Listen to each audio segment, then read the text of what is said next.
પ્રયોગાજનો પાણીનું વિભાજન કોના દ્વારા કરવાનું છે? વિદ્યુત દ્વારા. રેડી? તો આ પાણી છે એ H2O હોય કે નહીં? તો આ H2O છે એમાં હાઇડ્રોજન અને ઓક્સિજનને કઈ રીતે અલગ કરવા? તો આપણે જ્યારે પાણી છે તો એની અંદર વિદ્યુત પ્રવાહ પસાર કરીએ તો એના કારણે હાઇડ્રોજન ને ઓક્સિજન અલગ થાય અને આને કહેવાય વિદ્યુત પ્રવાહની રાસાયણિક અસર.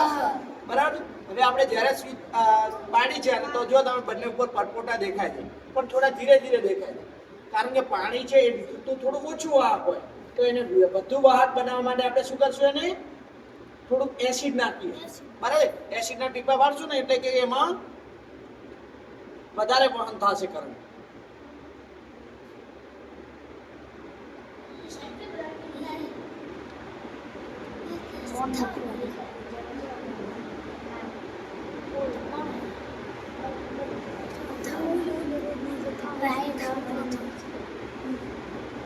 ચલો હવે તમને દેખાય છે પરપોટા વધારે થવા માંડે ને?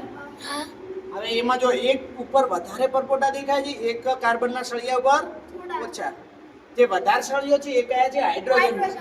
કારણ કે પાણીમાં હાઇડ્રોજન કેટલા હોય? 2. એક અણુમાં 2 હાઇડ્રોજન અને 1 ઓક્સિજન. તો એક અણુ તૂટે એટલે કેટલા બને? 2 હાઇડ્રોજન છૂટા પડે ને 1 ઓક્સિજન. એટલે કે પાણીનું જ્યારે વિભાજન થાય ત્યારે હાઇડ્રોજન છે એનું પ્રમાણ કેવું હોય? વધુ. બરાબર છે?